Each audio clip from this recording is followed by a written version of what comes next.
any Western dance form that goes back so far or has evolved as much. You know what else is aspirational? The Louvre in Paris.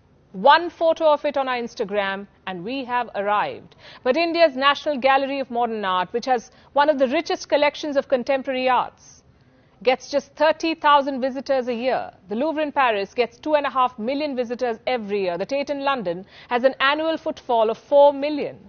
What explains this gap? Is it India's disinterest in everything Indian or the obsession with everything Western? Do we still blame Macaulay for this? Or our failure to invest in our culture? The reasons are multiple and the result is clear.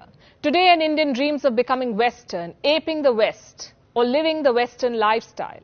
For an Indian, the West has become synonymous with advancement and modern living. But these are two different things, Western and modern. If only we could cure this 75-year-old colonial hangover, if only we could look through what Macaulay wanted us to learn, if only we could reconnect with our heritage, we would realize that it's us, the Indians, who have always been ahead of our times. Ancient India was aspirational, ancient India was advanced. Meet Bodhayana. He lived in 800 BC. He calculated what the world knows today as the Pythagoras theorem. Pythagoras lived in 570 BC in Greece. Most likely he picked the theorem from the Hindu sages he studied under.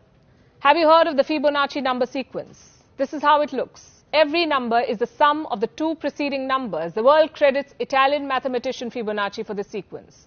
But an Indian sage named Chandra wrote it long before Fibonacci. And Chandra was not the first, by the way. An Indian mathematician named Gopala studied these numbers long before Chandra or Fibonacci. Eurocentric textbooks will not tell you this. Macaulay would never want you to know this. An Indian invented zero, an Indian taught the world how to calculate the value of pi, an Indian invented the decimal system or the binary digits, or the heliocentric theory about the solar system.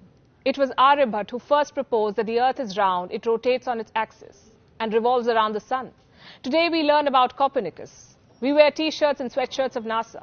But 1,000 years before Copernicus, Aryabhat determined the diameter of the earth. He also determined the diameter of the moon. The culture of science in India dates back 5,000 years. Did you know the modern English brick bonding was inspired by Indus cities? Today we look westward at the very mention of plastic surgery, but it was India that taught plastic surgery to the world. Meet Sushruta. He was an ancient Indian physician. He lived around 800 BC in the kingdom of Kashi. Sushruta Samhita is the earliest known document to give a detailed account of rhinoplasty. It also describes more than 300 different operations, some 121 surgical instruments. A lot of them are very similar to modern-day surgical tools. Sushruta would use herbs before an operation to prevent sepsis. He would also carry out cataract removal. This was in 800 BCE. Today we have lost out on this rich legacy because of our indifference to Indian heritage. And the West has time and again played it to its advantage. In the early 1990s, two American researchers staked a claim to the US Patent and Trademark Office. They said they discovered the healing properties of turmeric or haldi. These researchers were given the patent in 1995. Now here's what's funny. Indian households have been using turmeric paste on wounds for ages, but somehow we never filed a patent. Around the same time, a US company applied for another patent. This was about using neem as a pesticide. Again, something Indian farmers have known for ages. This patent too was granted. Do you think there is a lesson in all of these stories? I would say there is. The world we live in will always have false claims. History will always be Eurocentric.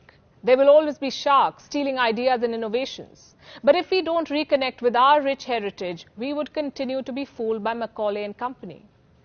We will continue to believe that Indians are inferior. The world won't remind you that the Industrial Revolution that started in the West was powered by the cotton gin and that the machine was invented in India.